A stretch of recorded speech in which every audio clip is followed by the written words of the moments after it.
And I was suddenly in the space of observer watching the whole thing. And I remember looking at the guy driving, my friend who was just like, panicked, and then Carmen in the back seat. I never forgot the look on her face because it was such horror. I think she knew that what was coming was going to be really, really challenging for her. So I looked back and she just looked like horror, like, oh my God, we're going to die. And I remember because of my childhood experience, I've never really had a fear of death. So while everyone is freaking out in the car, I'm kind of like this Zen cat in there. I'm just kind of like, oh, wow, I did not know I was going to die today. And it was like no resistance. And so I kind of just like completely softened in the seat. And so when the impact of the car hitting my side door, I was like this jello, and I just kind of floated down to the bottom where the feet go, like the footrest. So I was down there, and then, the car is spinning, it goes off this cliff. Meanwhile, I am out of my body. Like I am suddenly viewing this whole scene from up above. My guest today is Chrystal Rae. Chrystal embodies kindness, care, love, and resilience, reflecting her remarkable life journey. Overcoming a difficult childhood and pain-filled marriage, her job took a decisive turn with a dramatic car accident. Her Jeep plummeted off an 80-foot cliff, flipping multiple times before crashing. This near-death experience catalyzed a profound spiritual awakening, leading her to a pivotal realization: love is all that matters. This deeply held belief influences her work as the author of Love Letters to Your Soul, host of Soulful Conversations with Chrystal Rae, and a compelling international speaker. Her roles as a yoga studio owner, publisher, and artist further showcase her commitment to spreading love's transformative power, making her endeavors not just inspiring, but also deeply touching and heartfelt. Chrystal Rae, it is such a pleasure to have you on my show. Thank you so much for joining us today. Hi, Tia. Thank you for having me. I'm so honored to be here with you. What a Absolutely.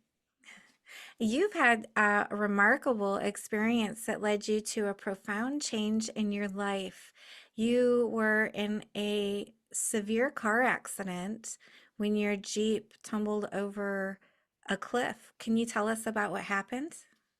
Okay, sure. So let me give a little context for this, if you don't mind. I like to kind of step back. Yes, the near-death experience in my 30s was going off an 80-foot, well, it was actually 25 feet that we fell, and then we flipped end over end, and finally ending up at the bottom of 80-foot cliff and slamming into a wall of ice.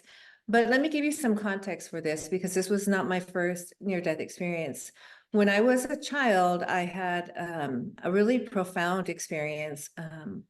My mom and dad it was a dysfunctional home. I always make the joke that it was a functional dysfunctional.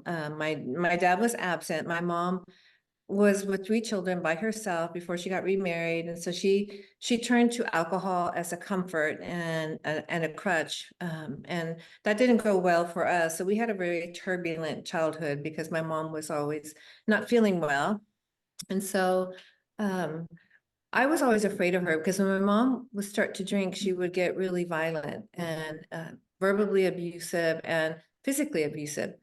And I remember one morning I heard her like thundering down the hall, and I was like in bed in my Cinderella pajamas and just kind of curled up. I just didn't know who was going to get it this morning.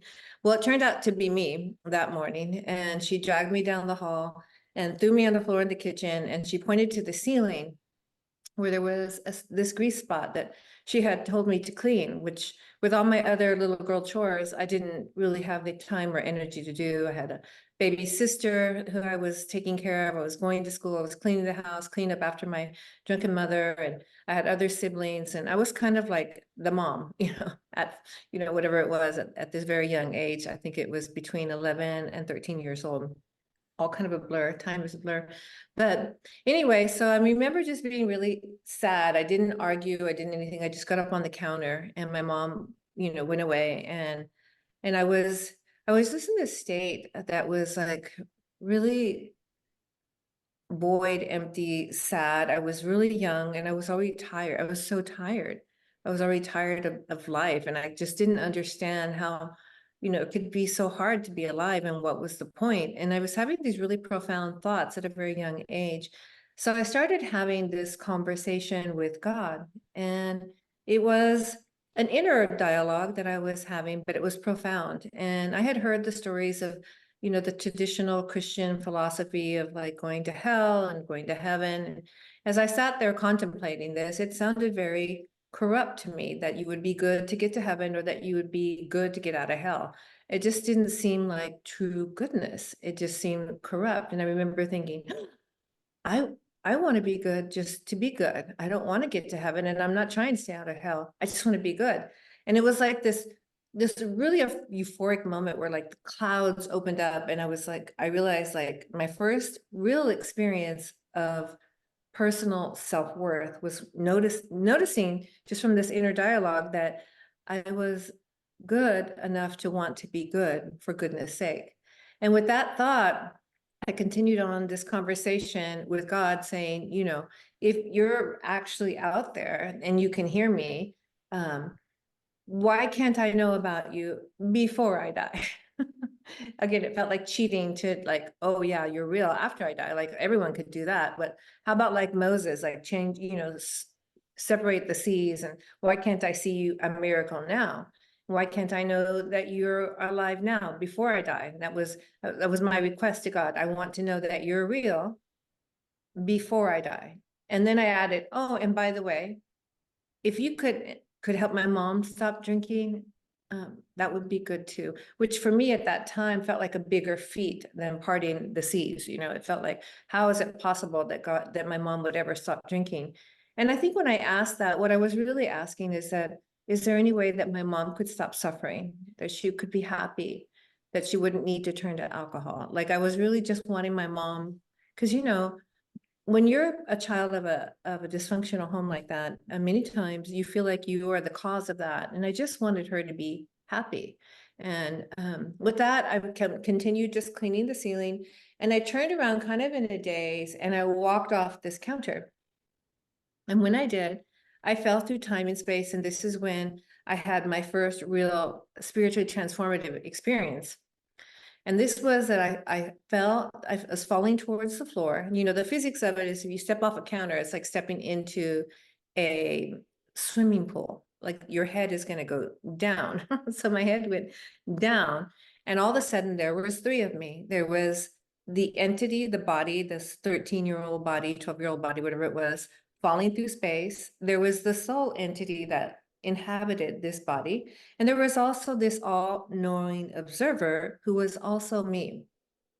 What I related to was the entity that lived within the body, the soul entity, the particular spark of godness that is alive in all of us. That's what I related to, although all three of those were me. The all-knowing observer, me, that was watching was very dispassionate, didn't buy into my little girl stories of poor, pitiful Chrystal, rather knew a bigger story about me, a true story about me, that perhaps I had signed up for this on a soul level. I came into this family because I knew that I needed this experience so that it would give a richness to my soul and I would be a force of good and power. So all of the struggles that I went through in my childhood, this all-knowing observer knew that I had signed up on that. And by the way, our lives are like movies, like projectors, like lights onto a screen, a movie screen. And whether we're playing a comedy, a horror film, a murder mystery, whatever is on the screen, once the lights come back on, the screen is unscathed, untarnished, still white. And that's our soul. So this all-knowing observer also knew that nothing could ever hurt the truth of who I really am, the spark of God that lives within me, that is me. And so it was very dispassionate, but I didn't relate to that. I related to this soul entity that was individualized, that was particularized, living out this life as Chrystal Rae at about 13 years old. So I'm spinning through this time and space. My body is seen in a fetal position, and I am going down the middle of this tornado, which was really time and space. And it was like a gray tornado. And I'm not sure if it was going up, which gave me the effect of going down, or however it was, the kind of, the feeling was that it was going up and I was falling down, but it could have been the opposite of that. Either way, it came to a stop, like a complete halt. And when it did, I was in this serene black darkness night. And off in the distance, the sky was punctuated with radiant light. And there was this knowing, or this, it wasn't really a telepathic, it was more of just a knowing that was imparted to me that this is time and space. There's no empty space in the universe. And those lights, those are stars, and that's what you are, pure energy. And with that, boom, I was back in my body. But here's the thing, I did not hit my head. I landed like a cat. I landed on my feet. And I was looking down at my feet and I was like, what just happened? You know, it was like a bleep in the matrix. Like, what, how did I land on my feet? And I, you know, you try to rationalize. So I immediately thought, well, I must have hit my head, because I remember seeing the floor, you know, in my physical being. I must have hit the floor, blacked out, have this really beautiful dream where I was, you know, held in time and space by this presence that showed me what I am. And but this was all a dream. And I must have just somehow got up, and I have to have like a bump, a scar, something, a bleeding something on my forehead. So I ran to the bathroom and I was like pushing my hair back and just looking to see if I had anything. I had nothing, nothing, nothing. So I called my brother and I was like, Mark, God save me. And he was like, what? Who, what? Because in our household, it was, we were more, my mom was not religious. As a matter of fact, she was more agnostic. And I always make the joke that God was never welcome in our house except unless he was damned. And so, I mean, he was like, what are you talking about? And I said, oh, there was 3 of me. I fell off the counter, my body, my soul, my, you know, this all, you know, I didn't have words for it because I was a little girl, but I explained to him the best I could. And he just like, you've lost it. You need a straitjacket. And I was like, then we both started laughing. And I ended up on the floor giggling with my brother, Mark. But I said, I had the sudden awareness that I might someday think this was a dream. I said, I understand that it's hard to believe this happened. It's even hard for me, and it happened to me. But please never forget, be my witness that this happened. So over the years, I've always said, Mark, do you remember? Mark, do you remember? He's like, yes, I remember. And it's really kind of interesting because now he's a minister and we have completely different philosophical and spiritual beliefs. Although we love each other, we decided to like agree to disagree. And he's my witness, even though he doesn't believe in the things that I believe in. So it's just interesting how the universe works. So fast forward, you know, I had this really crazy experience. I never told anyone, certainly didn't tell my mom. I continue on my life. I start calling Sunday school buses and walking to church. And I was baptized 5 times because I did not feel it. I went to all these different churches and I was like, you're saved. And it would bring me out of the water and I'd be like, it's still me. You know, it was always really lovely. Like the people were so loving and caring and the community was so beautiful. My mom thought I had lost my mind because I was like, you know, walking to church 5 miles, getting Sunday school buses and all this stuff. But I was really on this deep search. I went to all kinds of churches. I went to Pentecostal. I went to, you know, every church you could possibly imagine I went to. I ended up finally around 17 or 16 and a half, something like this. I went to see one of those evangelistic healers that kind of it puts the hand on your head and knocks you down. And I was like, maybe this guy has got, because what I was searching for was this all embracing feeling of love and kindness and just godness. I think, you know, that I had felt this feeling that I had when I was out of my body. And I didn't really feel it, this loving connection that I was on. And it didn't, you know, I started reading the Bible and the Bible didn't make sense because that wasn't the experience that I have of this all pervasive, unconditional love that, you know, it just didn't make sense to me that, you know, this finite point in time would affect eternity. It should be that eternity affects this finite point of time. It also didn't make sense to me that I would be created as a flawed human being with, you know, the ability to choose incorrectly and then be damned for that. So none of this made sense in the paradigm that I had experienced God in, which was all embracing, unconditional, ever present, omnipresent, graceful, loving kindness, this kind of love. So anyway, I went to this guy and he did put his hand on me. I did fall down, but I immediately knew that that was hypnotism.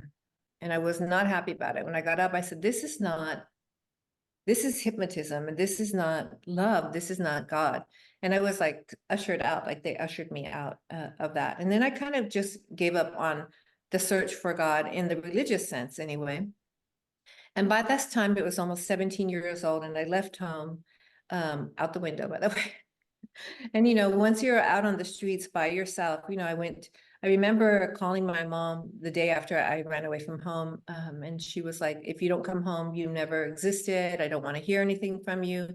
You're going to turn into a drug addict, a prostitute, a whore. And I want nothing to do with you if you don't come home right now. And it was like one of the saddest things that ever happened because I wanted her just to say, I love you. We'll work this out. We'll figure this out. Come home, no matter what, we'll figure this out. And that's not what I received. And so I was really, really sad about it, but I didn't have time to be sad because I had to take care of myself. And actually that discourse with her, that last discourse I had with her was probably one of the best things that ever happened. That's why I always say, even these really horrible things that happen, these really challenging things that happen to us, many times happen because our soul is longing for that experience to empower us. And so I had the perfect mom, by the way, to empower me because she made me so angry that I was going to prove her wrong. I made straight A's in school. I never drank. I didn't do drugs. I was very particular with who I would, even spend time with, much less sleep with. So it was like what she said empowered me. And it was so in reflection, I realized that I just really wanted her love. And, because I loved her so much, I would prove her wrong. And it actually served my soul to be that angry. And so that force of anger that was inside of me, that was propelling me forward, was in the end to prove to my mom she was wrong about me and that I was worthy of love. So fast forward, I made it through these crazy times, many years of just like hardships. When you're young and on your own, I just wanted to say out there to people, it's not an easy path to get out there. I mean, if you run away from home, you better have like a plan, and you better know that this is not an easy world to be in. I didn't really have a choice. Like it was like at my home, I felt like if I didn't leave this crazy environment, it was like, when they kind of like they get a wild horse and they tame it and then they kind of kill the spirit. I felt like my spirit was being killed. Like if I stayed in this environment, that I literally would be alive, but I would be dead inside my own skin, and that I just couldn't. So, and I was really sad about leaving because I had a baby sister who, as I said, like she was my, I raised her. Like she wasn't my child, but I raised her because my mom was unable to really be functional to raise a child. So from the time she was born until the time I left, I was changing her diapers. She slept in my room. You know, she was like my baby. And so one of the hardest things at leaving at 17 is I felt like I was leaving my own child, which was my sister.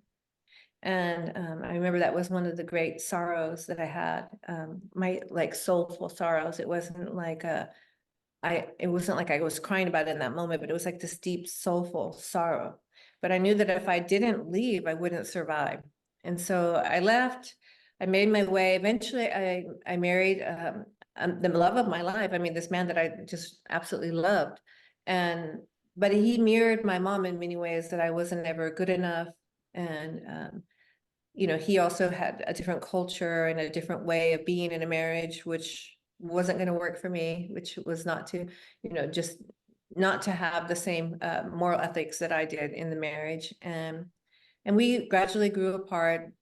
And finally, I had that same sensation of like, if I stay in this environment, although on the outside it looked perfect. I mean, my former husband, he was, when I married him, he was, millions of dollars in debt. And by the time we got divorced, he was super, super duper successful.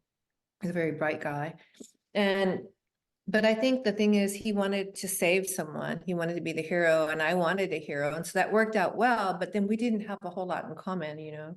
I didn't drink, I didn't party, where he enjoyed all of that, which is typical for that age group. So I'm not saying I was the one who was weird, not him.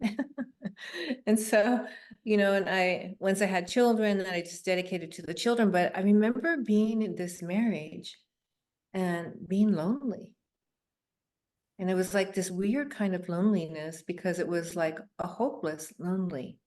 Like, you know, when you're single, you always have this hope or illusion, whatever it might be, but that I'll meet someone and I'm going to be happy soon. And you know, around the corner that my soulmate is waiting, or something like that. But when you married your soulmate and you find that you're lonely, like lonelier than when I was alone. And I felt like I can't stay here, but it was really hard because I had two children at this time, and they were young. And I coming from a divorced family where I never got to spend time with my dad and my mom and all of this. It was so crazy. I didn't want that for my children. So I did everything I could to resist getting divorced, because I always said I'll never get divorced. And of course, never say never. But circumstances came about that it was impossible for me to stay in that marriage. And mainly it was because I felt like if I did, my soul would die again within my own body. And it makes me sad, because I think a lot of people, they just do this. They somehow they stay in these situations where part of them dies, and they cry only half their tears, laugh only half their laughter, and never live a truly fulfilling life. And again, I didn't feel like I had a choice, because I felt like to be a good mother, I had to take better care of my well-being, like my emotional energy, and I was completely empty. So I got divorced, and um, you know, it was a really trying time for me, the whole divorce situation, because again, I felt like I was broken, like I was Cinderella, but actually the imposter syndrome, like I was actually the wicked witch or the stepsisters or something. I wasn't, like my Prince Charming had unmasked me, and that the truth was out about me. And again, like my mom was right about me. And so it was really a sad time. One of the saddest things I think I ever went through was signing those divorce papers. And I remember I didn't even go to a lawyer, because I'm like, you know what, I can work. He's a good man. He'll do the right thing, which he did, by the way. He's a really good father. And he's actually a really good ex-husband, much better than my husband than he was as a husband. But so I signed the divorce papers. He came, and I remember he left. It was like a beautiful afternoon. The sun was out, and he was so happy that I guess, you know, I didn't go to a lawyer and all this stuff. And so he was very happy that I signed it, and just kind of like left very quickly. And I remember just being curled up in my bed, and it was like, how is the sun shining? How are the birds singing? How's life going on when it's so dark and miserable? And, you know, and then all of a sudden I had this really strange thought. Like I was like, and he already had another girlfriend, or he had them, I think, before we were even getting divorced. But he had this girlfriend named Michelle, who was younger, who was brunette, who was just beautiful. And I was just thinking about Michelle, and I was like, well, I hope she's good to him. I hope she loves him. I hope she takes good care of him. And it just hit me. It was like, this is unconditional love. Like I was so shocked that I could love that way. It was like the sun burst through the clouds, and suddenly I was free of the burden. I didn't want to be with him. Let me just be clear. Like I knew that the separation was a good thing, but I was free of that burden of feeling, you know, like that the love didn't work. Because what I realized is that if you love someone, you will always love them.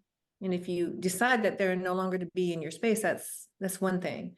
But if you truly love someone, you will always love them. And so it was one of the greatest gifts. And I feel like he's one of my most important soulmates as a result of that, because he taught me in an experiential way, a very painful way, by the way, for my soul, that there is such a thing as unconditional love. And so this was like just the beginning of my whole spiritual movement. And this is leading up to the car wreck. So a year and a half later, I still had not really been on a date. I was just dedicated to my children, trying to heal my wounded soul, you know, trying, you know, just to survive basically.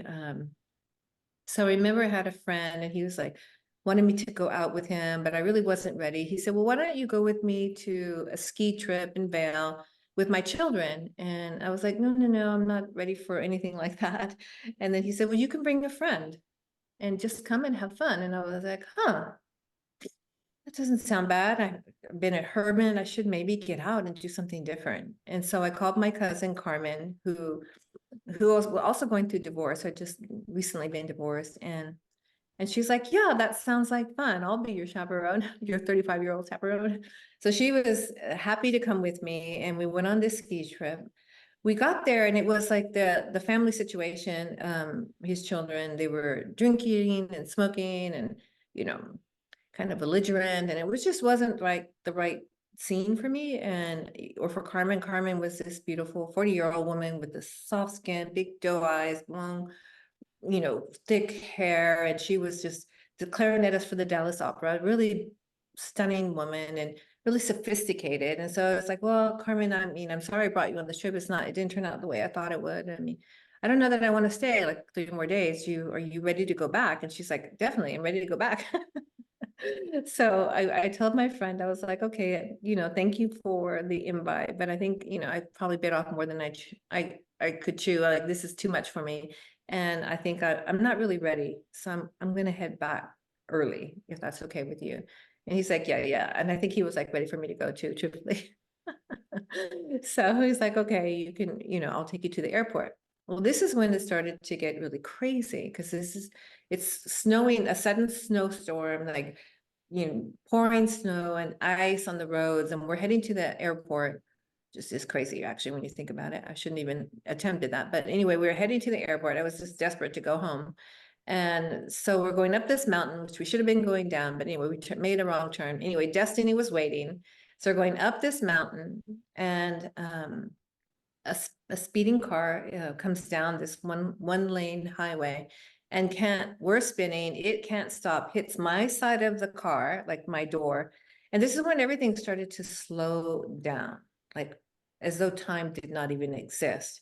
And I was suddenly in the space of observer watching the whole thing. And I remember looking at the guy driving, my friend, who was just like, panicked, and then Carmen in the back seat. I never forgot the look on her face because it was such horror. I think she knew that what was coming was going to be really, really challenging for her.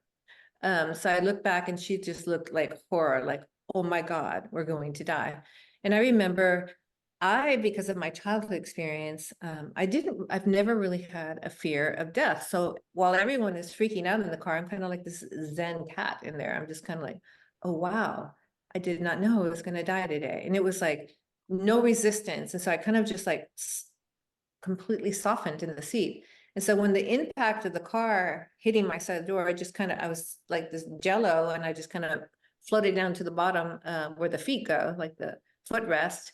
So I was down there, and then, the car is spinning, it goes off this cliff. Meanwhile, I am out of my body. Like, I am suddenly viewing this whole scene from up above. And it's kind of dispassionately too, viewing, just kind of like, huh, interesting. And then I'm in this mist, and it's like a presence, a light, not necessarily a being, but I'm in the presence of this being, I guess, is an all pervasive being. And, suddenly I'm comforted, I'm sort of cradled, and like they're kind of just watching with me. And then I suddenly start to have a conversation with me, like, I was like, I didn't really know I was going to die today. And then it was kind of like, yeah, and you've never really had been happy or never had joy. And I was shown that, because of my childhood, I always was trying to be a people pleaser and trying to be quote unquote good, like a good daughter, a good mother, a good wife, good ex-wife, just good, but what had happened to me is that because life was so hard and heavy and I had no like real support anywhere, I was just so heavy and I was so burdened that even the being good was felt like a burden, like a backpack. Like I had absolutely no joy in my life. On many levels, I believe that I attracted this car wreck to me because I think that my soul was ready to check out, because I was just, that state of just like this is too much for me. I feel like, you know, at this point, I'm a really strong, powerful woman, but I'm actually a real tender soul as well. And so I was shown that, you know, each, and told directly, by the way, like just verbatim, that each soul is here for the bliss of its own experience. And that means you. And I was like, me? I was here for bliss? Like I had no idea. And then I was shown the things that I had never really appreciated, like the sun coming up over the horizon and setting in the evening, and the metaphoric value of just being alive and having this opportunity to rise again and to rest and to rise again and to rest, and just the cycles of life, the seasons and all of this. I had never really seen it. Of course, I had seen many sunrises, many sunsets, and many seasons had passed, but I had never really appreciated like what the gift of being human, and the gift of living on this planet, and the gift of being able to be in time and space. And then secondly, I was shown by this overwhelming fragrance of freshly cut grass. And I was shown that I had never even really enjoyed my senses, like the ability to taste, to smell, to see, to hear, all of the things that we sort of take for granted. Unless we lose those senses, then we sort of miss them. But it was really interesting because I was like, just this wave of freshly cut grass, and it was very earthy, and it was just so delicious. And I was just like, wow, I hadn't certainly not smelled the roses, much less the grass, you know. And then finally I was shown that I had never really reached out and touched anyone, like physically embraced anyone. And I think even when I had touched people, there was always this wall, like of protection, you know, like kind of like a little pat, but it was not, you weren't getting to me. You weren't getting that close to me. I think I was always just on the defensive. And I never, even with my own children, I don't think I was completely embracing in the way that I was shown that the reason that we're here is to have this physical embrace. And so now, I mean, I mean, if you meet me, I'll give you a hug, because that's just who I am, because I recognize the absolute gift of having a physical experience, a body, and being able to reach out and embrace one another. And so those things were shown to me, and I remember just thinking, wow, I had no idea, and it's too late now. I remember thinking it's too late now. And with that thought, I went into this panoramic life review, and I was shown, you know, simultaneously everything from my every kind, this unkind act, my every thought, my every action, my every inaction, and the ripple effect. Not only the ripple, but I experienced those kind or unkind acts as the other person that was affected by my actions, and not only as them, but as their children's children's children, like off into infinity. And it's hard to really communicate like the incredible download of information that was given to me in just seconds of my entire life. And of course, there was poignant moments that were shown to me of like random acts of kindness that were like the most magnificent thing I had done. Nothing else really mattered, but the love that I had given and shared with others, and even the love that I had, how I had loved myself and forgiven myself, and how I'd taken care of myself, was like a ripple that changed universes. And I was shown the incredible power that each one of us has, and every single being in the universe has. And I was shown that even a tiny ant and a grain of sand like is integral to the universe. And if that ant didn't exist, the entire universe would be void and non-existent. That's how important that little creature is, and that grain of sand is. And how much more are we conscious sentient beings? How much more do we impact not only our own lives, the lives of others, but the universe and multiverse? And so all of this was downloaded, and it was like incredible information. And again, I was like, oh, I had no idea, like, and now it's too late. And I remember thinking how sad that my children would be orphans without me. Of course, they wouldn't, they had their dad, but orphaned to their mother. And then with that thought, I was shown timelines that we have on this planet. I was shown that in the eternal now, meaning that there is no time, that the past and present and future is all stacked on top of each other.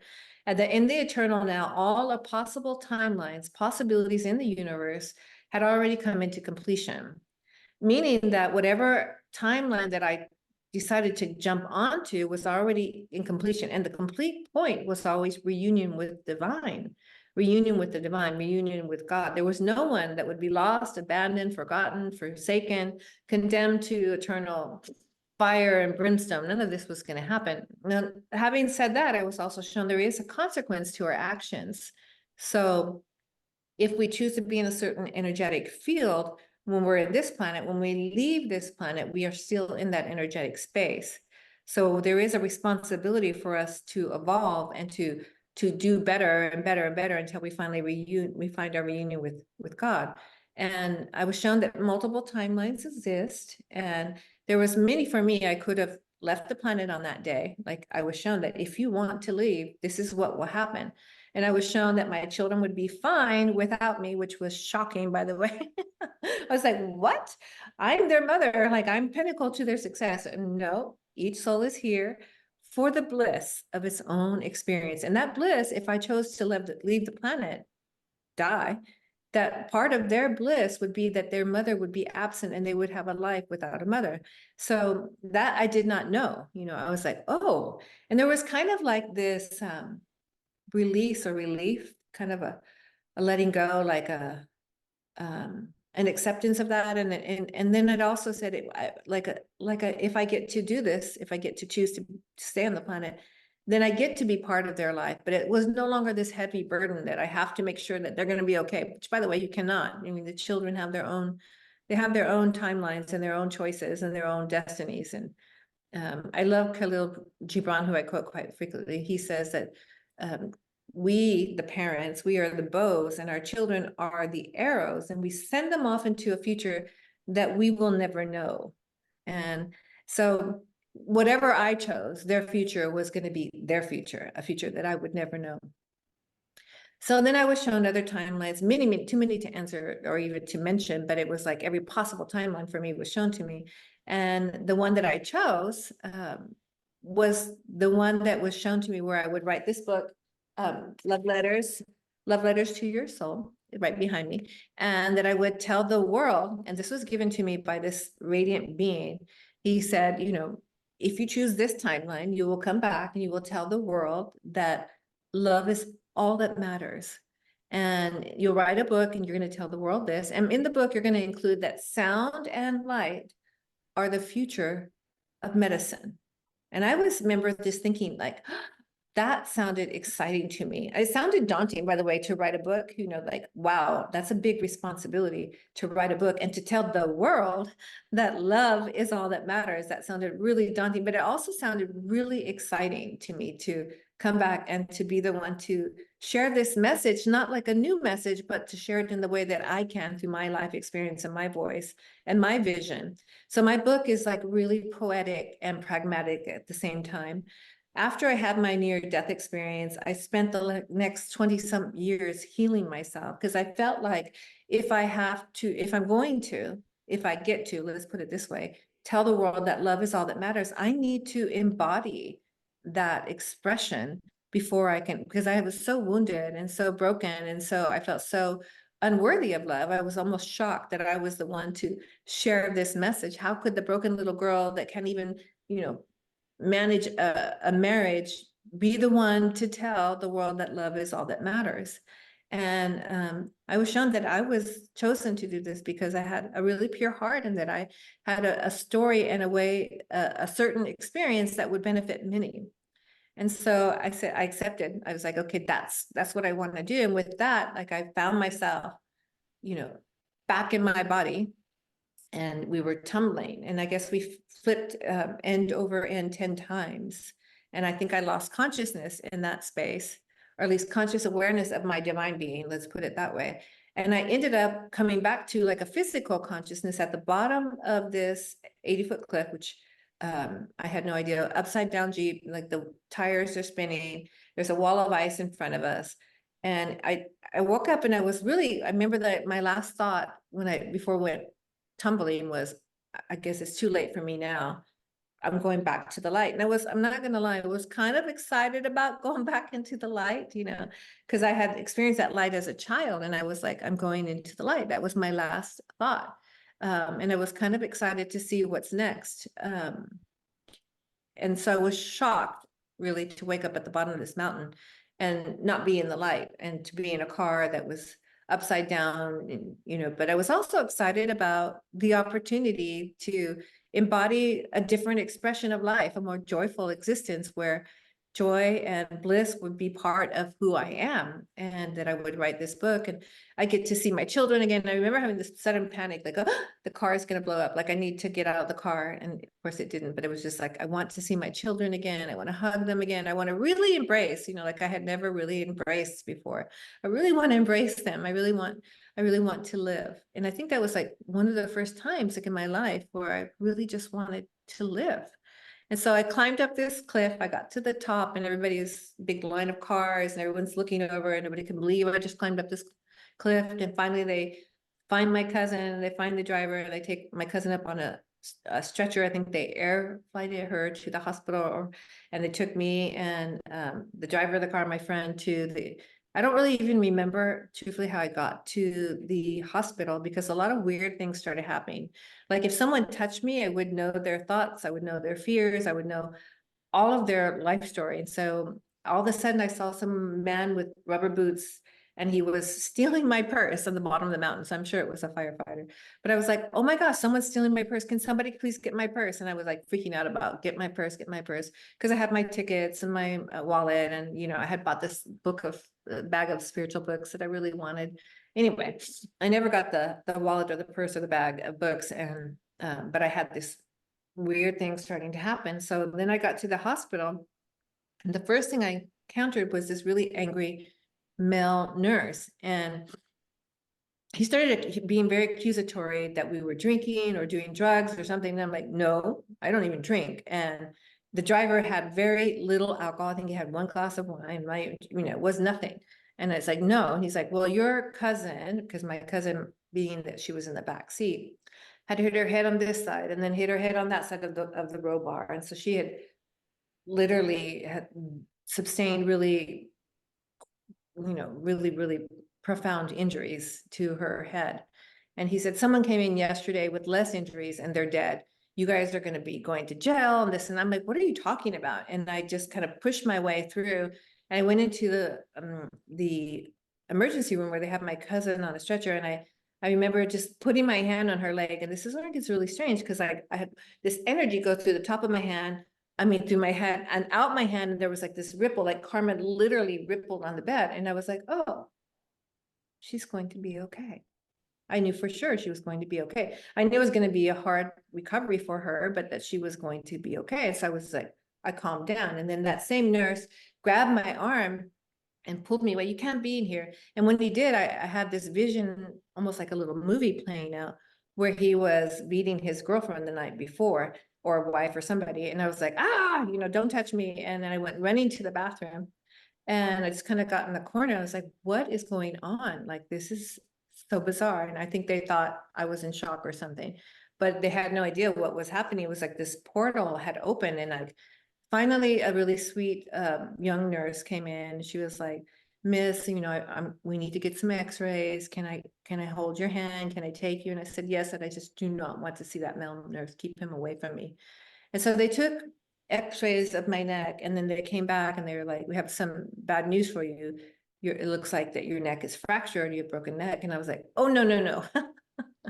That was not part of my life review. Like, no, I'm going to write a book. I'm going to tell the world that love is all that matters. And part of that is not having a broken neck. So I put my hand on my neck, and it was like, my hand was like literally just glued to my neck, and it was hot. And I remember saying, no, you need to retake that photograph, because I'm sure this is not what I signed up for.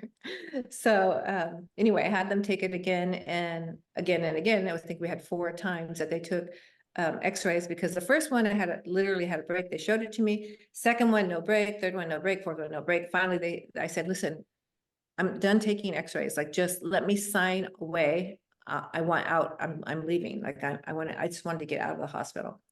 And so they finally let me go if I signed away my rights.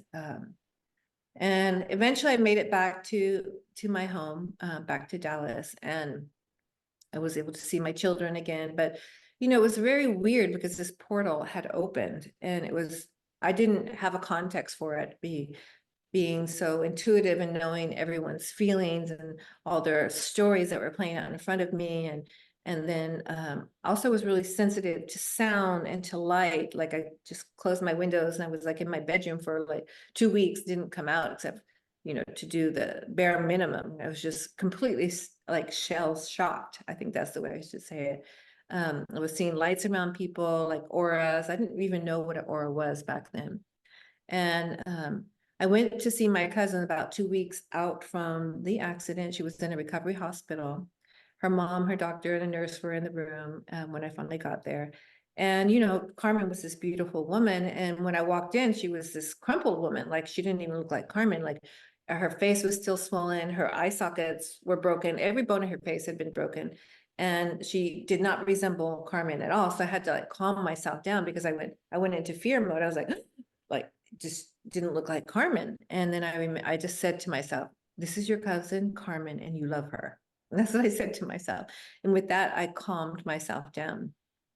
And then again, I went over to her bed, and her parents were and were not happy to see me because even though I wasn't really directly responsible for what had happened, I had invited her on the trip. And I remember feeling this because I was so perceptive to people's feelings that they were not happy that I was there. They did not want me in the room. And so then I touched Carmen. And when I did, she was in coma, by the way. When I touched her, she opened her eyes and that shocked everyone, including her doctor. And even more that she insisted on getting out of bed, and she walked over to me to whisper in my ear. And she told me something that was really profound. And this relates back to my childhood experience. That's why it's really important that I share with you what happened when I fell out of my body and I went into the serene, night of sparkling lights that were stars. So the first thing she tells me, she says, Chrystal, I'm gleaming. I've never been so radiant. I'm a star. And I knew exactly what she was talking about. I was like, and it was like a wave of like, because remember I had asked God as a child in my innocent prayer, I want to know before I die, not after, that you're real. And so these were all affirmations to me that there is a divine force in the universe. I don't even really like to use the word God because it's been so corrupted. I'd rather use the word love, loving presence, because that's what it is for me, at least, my perspective of it. And I've never been so radiant.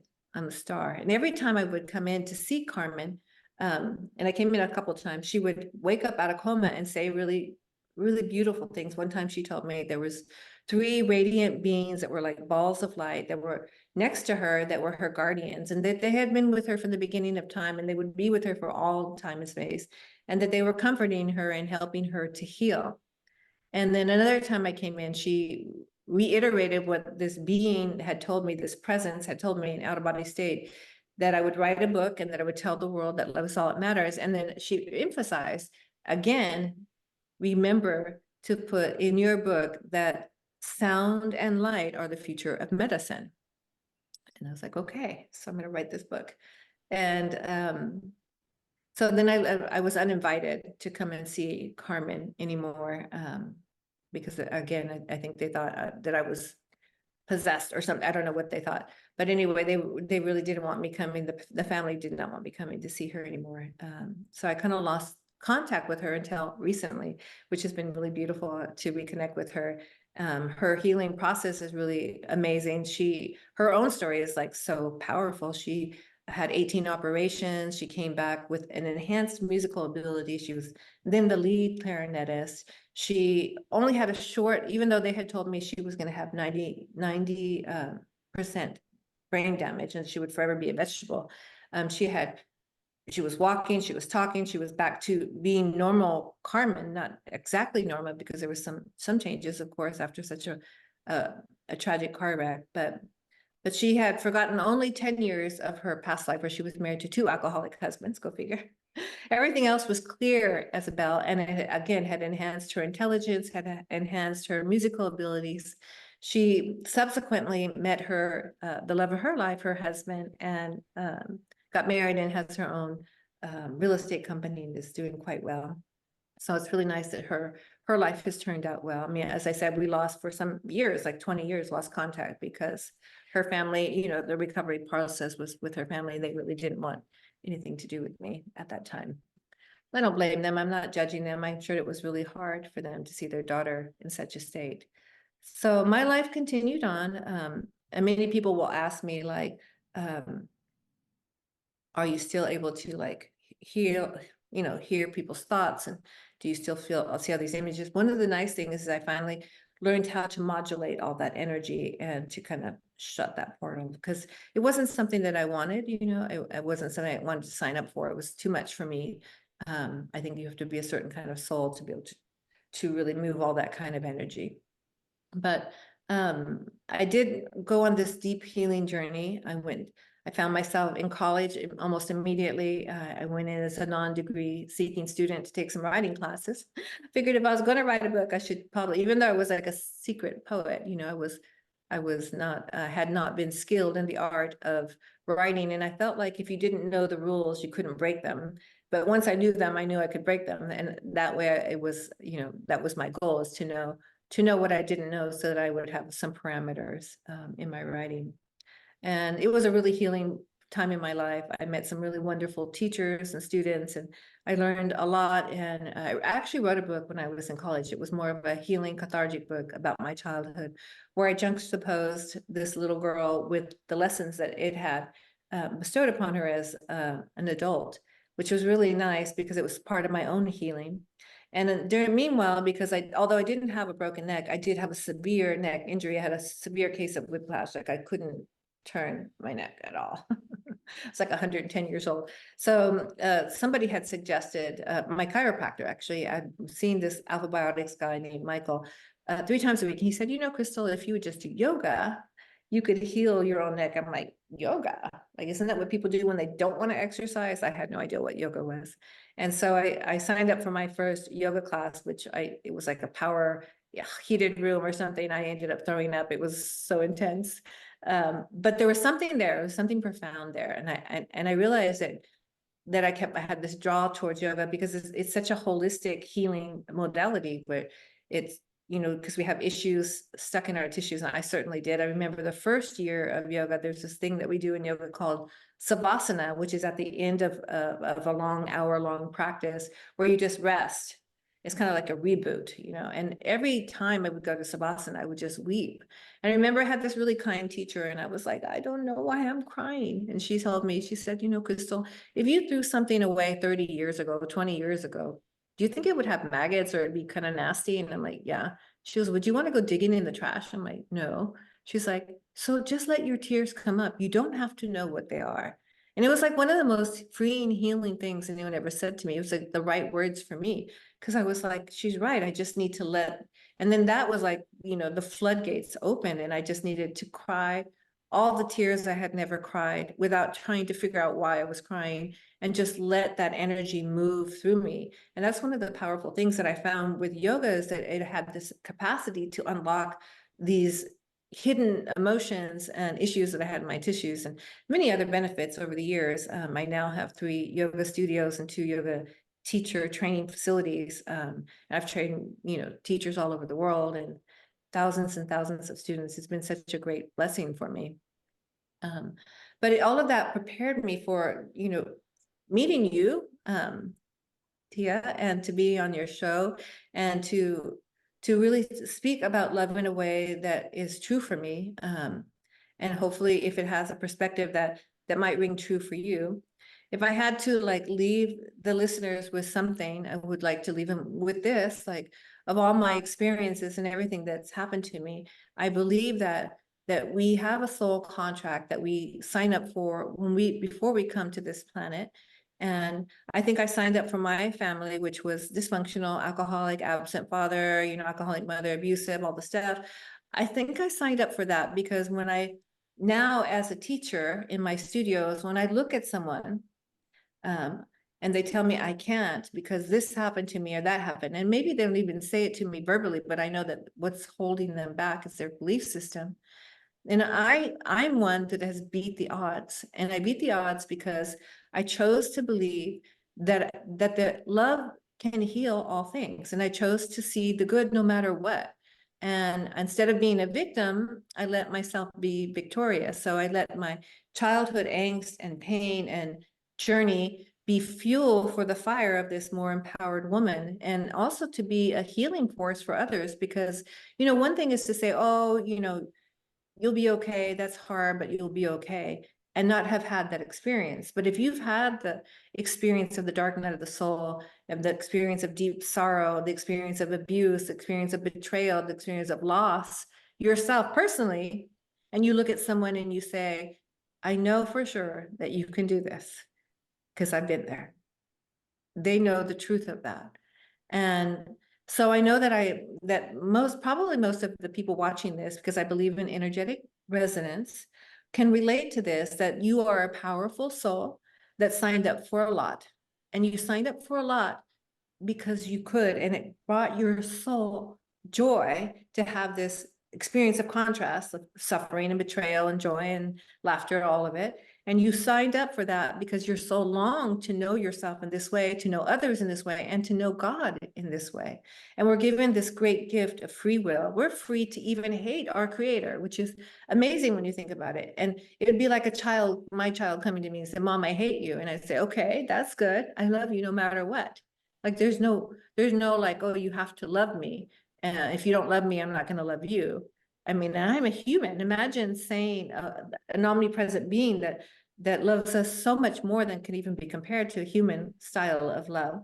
And so I believe we come in with these soul contracts, timelines, right? Anytime we want, we could probably shift them, get off that timeline, and we might not even meet the mark in a particular light. We might take on too much, and even that is held in the loving embrace of kindness and compassion. Many times I think we go against even our soul counsel, and we take on too much, and then we fail. But it's not really a failure when you think about it, if you've gone beyond the mark of what you even thought was possible. So I would like to say that, everything that's happened has empowered me to be here sitting before you. And it's also true for you. Like those things that you have signed up for that are so hard for you are part of your soul journey to make you this more empowered being, more knowledgeable, more loving being. And, the near-death experience is really interesting. But what's more interesting is to be alive, is to choose of your own accord, of your own free will, to see the good, to be the good, in small and large ways. And so many times people ask me, well, how can I live a more loving life? How can I embody that? And I always say it starts with little things, like stepping over an ant. Like, why not start there? Like being kind to a stranger, like somebody needs help, like help them, like open the door for an old person, help someone across the street, let someone in on the tollway, those kinds of things. So when these larger challenges come, and they will come, I know one of my yoga teachers, I love him. He said, practice, practice, practice, all is coming. And he tells the story that one of his students came to him and said, hey, master, you said practice, practice, practice, all is coming, and nothing but bad is coming. He said, I said, all is coming. I didn't say, all good is coming. So that's what I say, like when we practice in these small ways, we're ready for the big challenges that will inevitably come. Another teacher that I love so much is Gangaji, and she said, let your heart be broken 1,000 times every day so that you can learn to love more fully. And so I think when we take on these heavy soul missions, it's so that we can learn to love more fully, so we can challenge ourselves, probably because we're a warrior. We're like this goddess energy, this warrior goddess coming in to challenge ourselves and to be part of the light of the planet and to make a real difference. And so yes, it's really interesting to be out of the body and to have this miraculous experience with this presence, and to survive an 80-foot fall. Even that is just such a miraculous thing. But more miraculous for me is every opportunity that I have to be kinder, more compassionate, more loving to myself and to others. And in this way, to make the world a better place. And to spread the word that, yes, love is all that matters at the end of our lives. I know in my own life review, it's not the plaques you have on the wall or the money you have in the bank or how beautiful you are or how successful you were. It's like, show me where you were kind, where you helped someone, where you were tolerant, where you were forgiving of self and other. Like all judgment has fallen away from me when I see people doing things. I just feel great compassion for them because I know their soul is suffering because everything is a ripple, and whatever we do is going to ripple back to us. We do get to have the consequences of our own actions. Of course, there is the grace factor. The minute you learn the lesson, you do not have to repeat it. That's the good news, right? Energetically, as we learn the lesson, when we choose to learn the lesson. And again, it's this progressive thing. But my message is always the same, like love is all that matters. We live in a loving universe with a loving creator. We get to choose our way. We can choose to go into the dungeons, into the darkness, but the end is always going to be the same for all of us. It might take us lifetimes and many long nights of suffering to get there if we choose these darker paths, but that's the gift of free will. But at the end of the day, we're already safe in the arms of the divine, and love is the only thing that matters, and it's why we exist. We're here to have the experience of being human, of being fragile, being broken, of being beautiful, of being amazing, and having the free will to choose to be love. You are so uplifting and inspiring, and your story, your whole life story, has just been remarkable and so profound. And then to add to it, the additional near death experiences is just, you're very awe inspiring. Just your whole, everything about you, your books, and all the help that you're doing for humanity, writing your book and your yoga studios and talking, doing your speeches, like coming on to share your story with me. It's just remarkable everything that you're doing. And thank you so much. It means the world to me that you're sharing.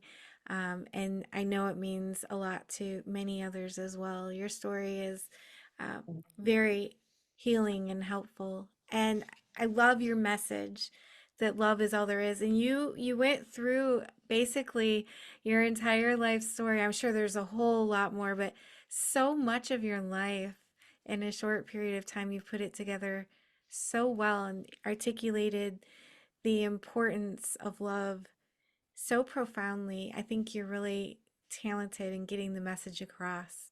Thank you so much. And if my viewers wanted to reach out to you, if they had some questions or they wanted to um, purchase your book or check out your yoga studios, how can they find you?